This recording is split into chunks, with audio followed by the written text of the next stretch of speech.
9 o'clock, everybody. Wednesday, the 13th of April. My name's Thane, Kirby. Welcome to Talk Back. It's a real pleasure to have the number one political podcaster in the country on the show tonight. Martyn Bradbury, welcome. How are you? I feel very excited being number one. I believed deep down, Thane, that it would take at least 20 episodes for us to get to number one, but we did it in 17. We did it in 17 episodes. Knocked the bastard off. Congratulations. So, it feels great. It must feel like, who are you up against? Tell me you squashed the spin-off. Yeah. We squashed with all that government funding. All that juicy, creamy taxpayer dollars. Not 1 cent to me. It's outrageous. But no, it feels good. When are you expecting the calls from New Zealand on air? Are they coming? Well, I just think that we've the whole show has been where the bestest weekly political podcast that isn't funded by New Zealand on air. And I think it's more beneficial for the brand now that we don't take any New Zealand on air money. Wow. Okay. I think I've snookered myself into a position. It's credible, but it doesn't make any money. Hey, so I haven't told you, but I'm in the middle of studying real estate. So I'm going to real estate. I'm becoming a residential salesperson, and I've just noticed that obviously what the OCR they've taken. Oh yes, 50 basis points up. So inflation's going, everything's going up. But I notice a lot, like real estate is pumping right now because everyone's trying to get rid of their homes. There's a lot of homes. They're not going to auction. They're being sold right now in New Zealand. I mean, this is big. Everyone's trying. Is there an exodus out of New Zealand? Real estate's going through the roof right now. I'm in the right business. It's going to be, I think, a very...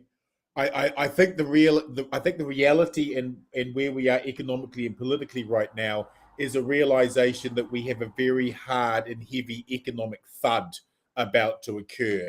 And I think people who may have had a couple of houses as part of a property speculative portfolio, such as is now the middle classes of Aotearoa, most middle class people also have a rental on the side.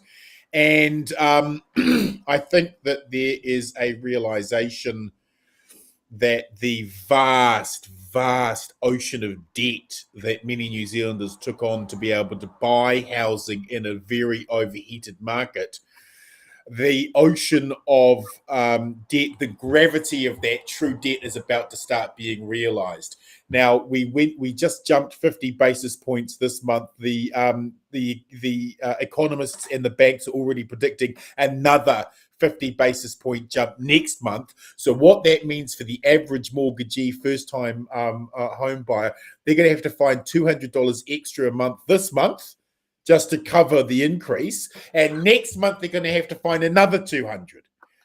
And when if you're on a fixed rate, you should be okay, right? But but this is the problem. The majority of New Zealanders, about 70%, are changing their mortgages over this year. So people will be coming off a very low rate of maybe 3.37, 3.75, might have got in at 4, and then they're suddenly going to be looking at, something in the vicinity of maybe 5.5, maybe 6. There's going to be quite a leap.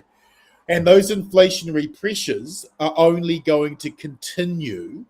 And if Adrian Orr is to have any chance, Adrian Orr being the Reserve Bank governor, if he has any chance of putting brakes on the inflationary pressures that are occurring right now, the orthodoxy of the economists is that he's got to push the interest rates up even higher. So we are already looking at another 50 basis points next month. I'm suggesting that there's going to be another and another and another and another. And I don't think Adrian Orr has any option but to continue. You're saying 8%. You're saying 8%. Are you saying she's all going up? Inflation's going to go to 8%. Oh, I think that it will. Jesus, look at the food inflation prices out today. 18% year on for fruit and vegetables. What, for me, in my little small me household shopping, 192 is now 216, 220. Right. Same shit, Yes. but what the Yes. fuck? Now that's happening everywhere, and it's only going to increase because there are huge issues with the war in Ukraine. The Ukrainians and Russians produce 30% of the world's wheat. That's all gone. That's all out of the market now, and you're seeing wheat going up 60%. In China, their zero tolerance towards COVID policy is seeing massive shutdowns of all the ports. So you're getting huge supply chain issues coming out of China at the moment. So we have supply side inflation, we have wartime inflation, and you've got a Reserve Bank However, governor Palmer, who's can I just desperate. say, man, the banks are still making billion-dollar Oh, profits. and this is the most despicable thing. And this, my friend, is the thing that every New Zealander should start getting very angry about. As you start to feel the pain on your pocket, as more money has to come out of your pocket to just keep even with repaying the fucking debt that you had to take on, right? As you are doing all of that, those greedy bugger banks just all collectively banked about $1.6 billion in profit for the last 3 months. The last 3 months, brothers and sisters. And also, I feel a little bit guilty because I just saw in my statement online, $10 annual fee, and I was just like, oh well. It's either going to you or Pornhub. Fuck. Jeez. Oh well. So what all of this entails is there is going to be a very sharp and ragged pull down on house prices and valuations. And people are going to try and get out of the housing market very, very quickly. This is going to be a very unique opportunity for first-time home occupiers. And I think that to help that process along, the government may well have to step in and act as some type of guarantor for first-time home buyers if they're owner-occupiers coming into this market, to give them some type of protection, because I think we're going to see an economic wipeout by the end of this year that will be a unique recession. So just for the commoner who's just tuned in for the very first time tonight, OCR goes up, inflation goes up. What does that mean for our mega poor? What does that mean for somebody who's getting $235 on the benefit, $235 to $500 a week? Their rent is $300 a week. They're living and paying their bills. Their food bill is $45 a week. What does that mean for the lowest? For those people, this is where they go from being desperate to being in panic. Yeah. They can't move any of those costs around. They're not getting any extra money. The food costs will only go up. Petrol costs will only go up. All of the services that they're trying to use, they will all go up. The government tried to offset some of this on April the 1st with increases in welfare and increase in pension and increases. So there is an attempt by the government to offset these costs.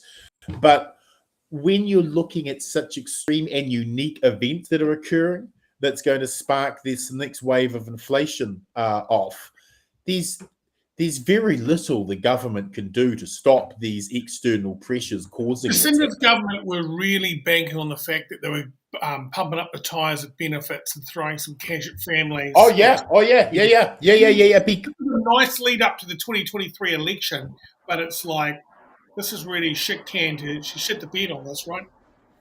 Oh no! I think it's legitimate, and people are feeling it in their pockets. If you ask commuters, people who use public transport, Jesus, public transport is some of the biggest cost to people's wallets.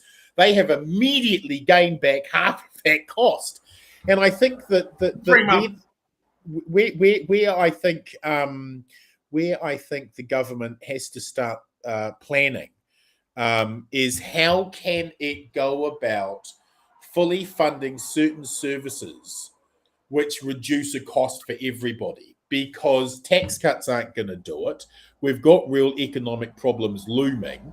how do we look after everyone? And I think those ideas like GST or fresh fruit and vegetable, I think the idea of the government taking a 30% shareholding in the supermarket duopoly to permanently lower prices. You're going to have to start thinking about ideas like that. First $10,000 is tax free, so things like that to try and offset what is coming, because these are going to be quite unique times. People are already feeling frail and bloody bitter and angry and fire up over the smallest shit. But also, what we're underestimating here is that for our most poor, when you are left with no surplus at the end of the week, not even $5, the apples on your next door neighbour's property are going to look appetising, and you're going to ask the kids to climb the fence and go and grab some apples. I mean, there's going to be crime going up. Now, crime is at a high point right now. Gangs are on our back. Meth's being forced down up our noses, or however it's put out. Crime's going to go through the roof. My trailer, I got a trailer outside. It got stolen. I mean, the shit's going down. It's going to get you're absolutely right, and this is where I think the sudden attack on Labour, that they're being too soft on crime, misses things.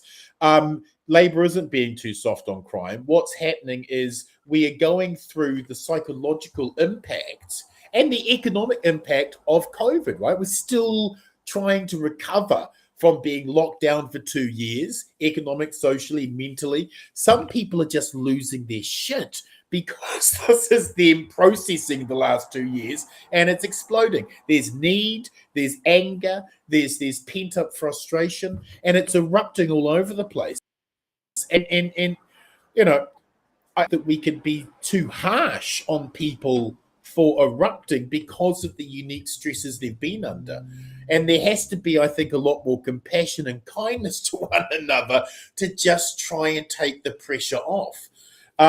Because of course people are going to lose their shit after 2 years of being locked up and economically stressed out. People are losing their shit all over the place in different ways, in different varieties. Sometimes it's violence, sometimes it's just snarky evilness. People are losing their shit all over the place. Poto Williams, not a good week for Poto. Oh, another shocker on the rocker, isn't it? Jesus wept. She's in trouble. She's drowning. Someone throw her away. She's so drowning. She is. She is. It's been a terrible week. I think Poto Williams was trying to downplay the narrative. Bloody crims need to come down hard on them. The usual rhetoric, law and order nonsense. She was trying to dissuade that narrative and instead just sounded completely out of touch, not knowing what the bloody hell's going on. There is a looming gang war that's erupting in New Zealand. We need to have a clear intelligence-based review of how we're going to deal with that. What you have for the first time in New Zealand's criminal history is thousands and thousands of 501s deported to New Zealand, that many of them, not all of them, but many of them are far harder and heavier criminals than we have domestically in New Zealand. And they are bringing with them a standover tactics and violence that the local domestic gangs just can't compete with. The Hells Angels last week just had another drive-by of their HQ. If you are doing drive-bys of the headhunters, for God's sakes, one of the alpha gangs of Auckland, if you've got the balls to do that, and this is the third time their HQ has had a drive-by, by the way, the Australian 501s are forming criminal syndicates. They're doing standover tactics of the domestic gangs, and they're importing meth from South American cartels, who are another uber level of violence, right? So they're coming in with a money, with a product that's cheaper and better quality than what's being created here by the domestic gangs, a heaviness, use of violence and weapons that are completely outside the norm of what normal domestic gangs would use. And so what is required? We're talking about gangs. We're talking about Poto Williams, and Poto never wanted. She second guessed this position as becoming the police minister. She didn't want it. She's done some fantastic things for Māori and Samoan communities, Pacific Island communities. She was an absolute superstar on that. She took this over. she's dropped the ball because it is a complicated. Yes, yeah, as I was explaining, right? There are some complicated, unique events going on, and she's just not down over this. And it looks incompetent. She has to go. She has to go. Yeah, she has to go. So that's what you're thinking, Prime Minister, is going to happen. Oh, yeah, no. She's wounded and she's bleeding heavily, and the sharks are circling. I mean, Jacinda should look at a cabinet reshuffle, and Poto's has to go. Now's the time to do it. Right, Easter, come back. Big news Monday, Tuesday. Okay, orange light for Auckland, orange light for New Zealand. Hospitality are loving it, but you still got people saying, too soon. What's going on there? I think that what Hospo are looking for from this orange level isn't. It's not like Hospo right now is having its door kicked down from people trying to get in. People are still psychologically freaked out by the virus. And I think that what Hospo is looking for from the orange setting is a psychological message to New Zealanders and to the Hospo, people who want to go out. It's a psychological message to say the government now thinks it's okay. And that's what they're aiming for.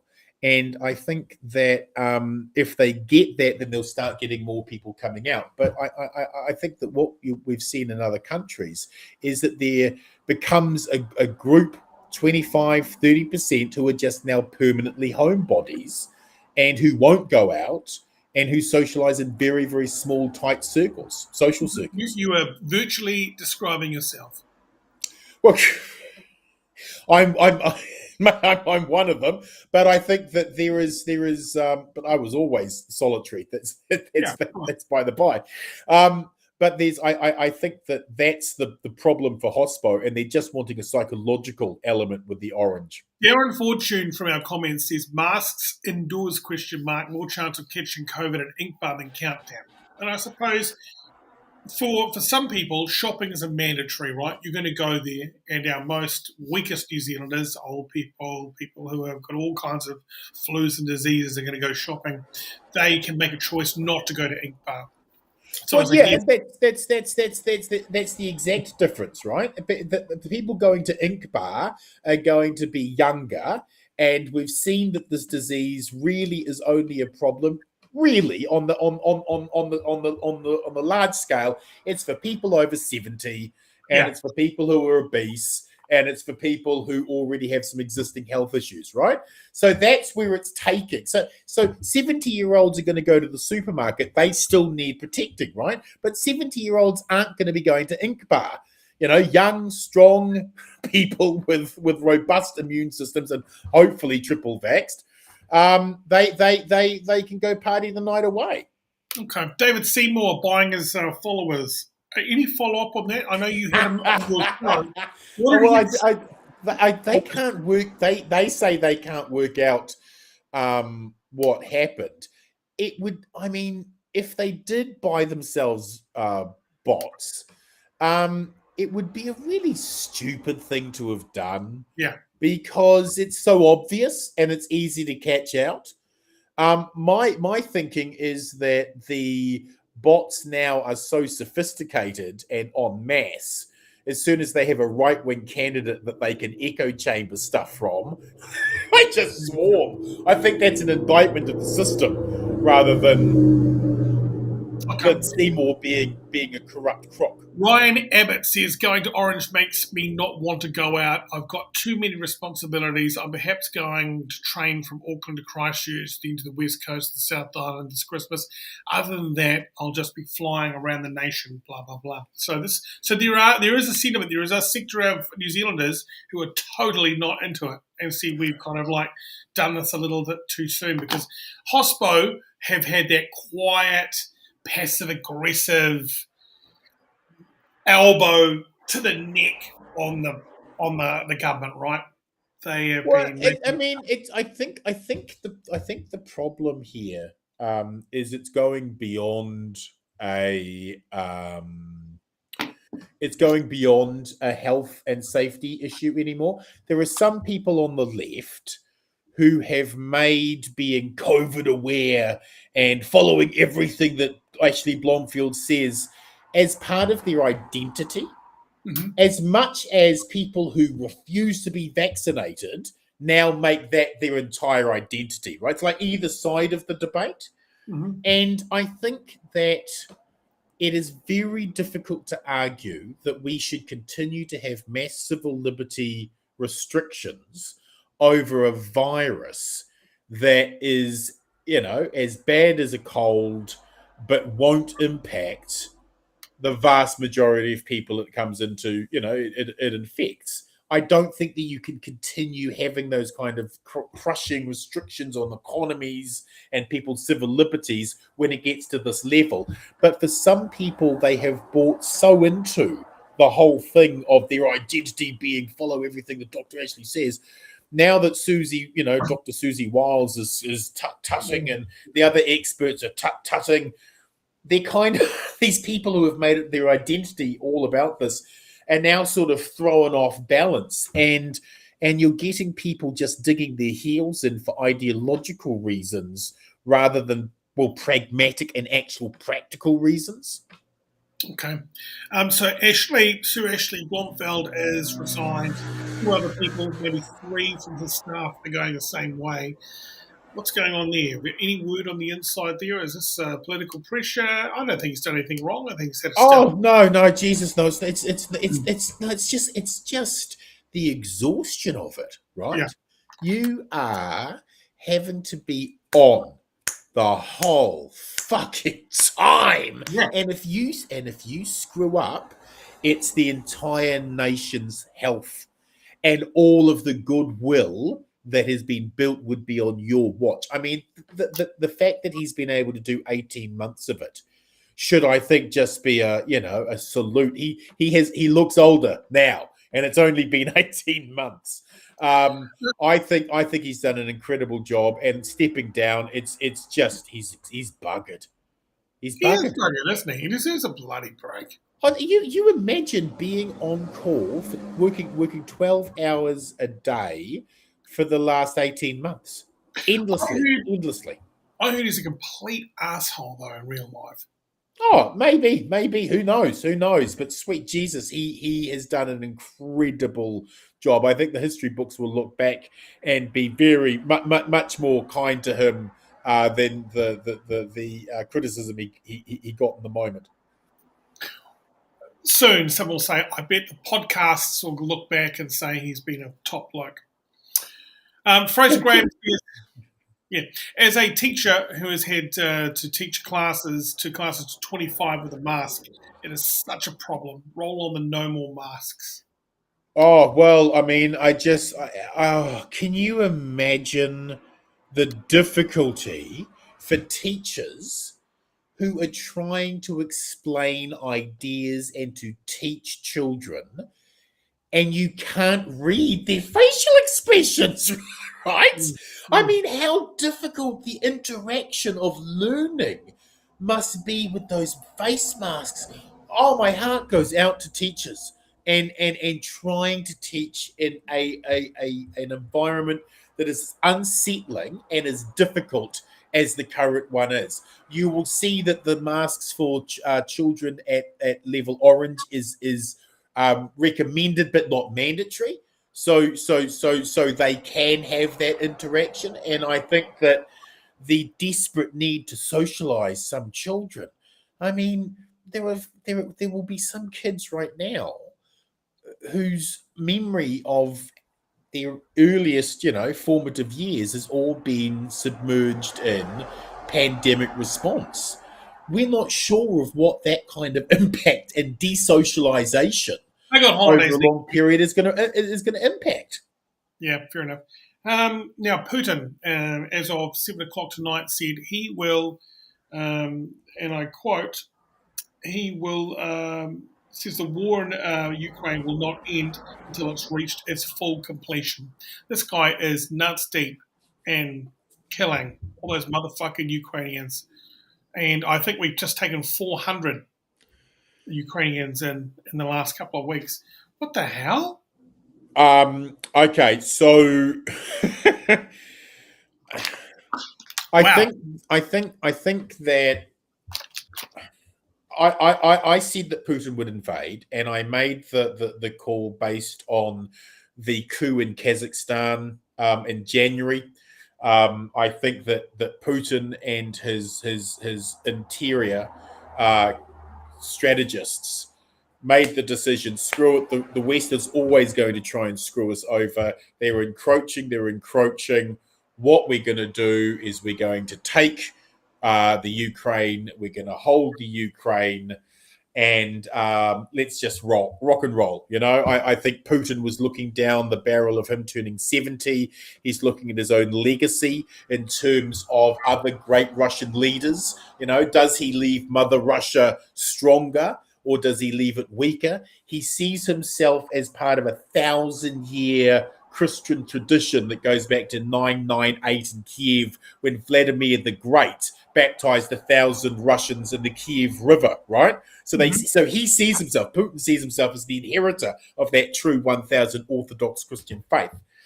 And I think that his idea is he's going to challenge Western hegemony once and for all. I think the Ukraine is the start. I think he's going to start causing trouble in Bosnia-Herzegovina. I think he's going to start causing trouble in Iran. I think that he sees Russia winning if there is chaos throughout the world. And this is only the start. And I don't think markets have really got their heads around what an ongoing war with Russia actually fucking looks like. And it just doesn't stop. It just keeps grinding. And he intends now, I think, to take the entire eastern of Ukraine, including the Caspian Sea coastline. And I think that he's going to try and take Odessa as well. What is the largest lake in the world? Pardon? What is the largest? This is the most popular pub quiz question in Caspian Sea. That's right. The largest lake in the world is Caspian Sea, and he plans to take that. Yes, wow. yeah. So, and remember, from a Russian point of view, the Russians have been trying to get a inland port access to the Caspian Sea since Peter the Great's day. So, if Putin could pull this off, he does something that not even Peter the Great was able to achieve. So it's all on the table for him. He is all in. And I don't think we've got our head around that.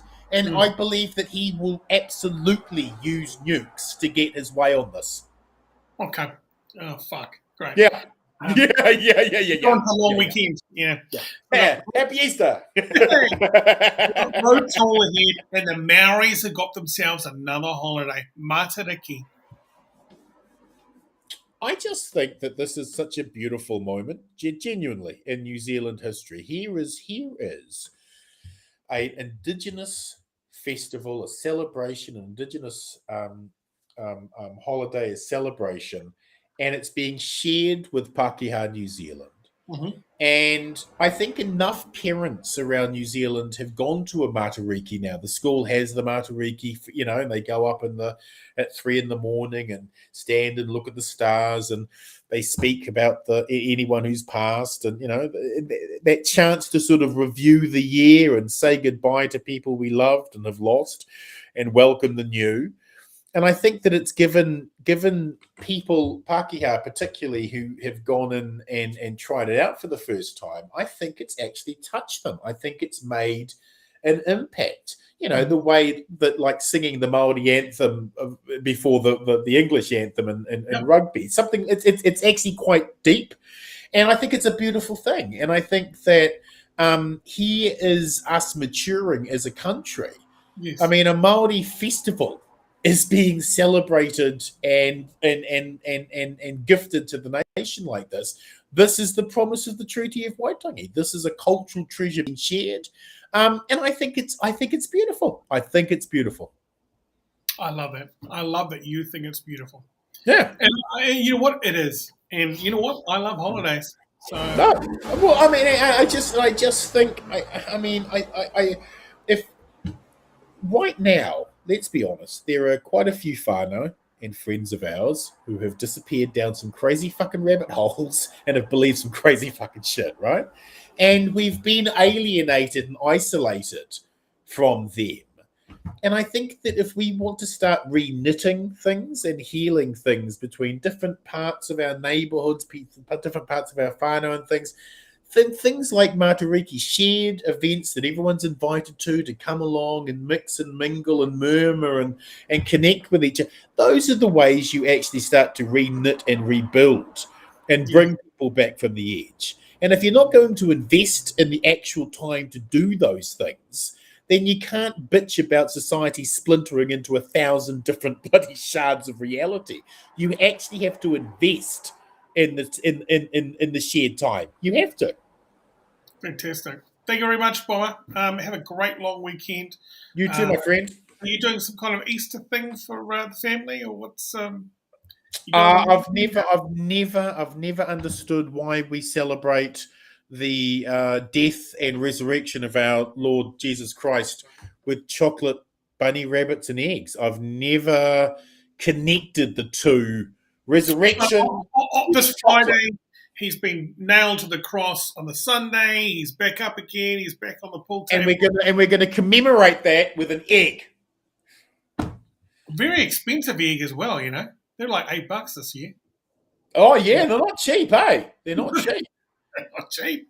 Hot cross buns have surprised me with the cost. It's like, you used to be able to buy like armfuls of hot cross buns for nothing more than a couple of notes. But now, I've got to mortgage a house. Thank you very much, mate. Really appreciate your time, and go, and congratulations once again on New Zealand's #1 political podcast. It's called The Woken Group, and you can watch it, everywhere? Everywhere, bro. Everywhere.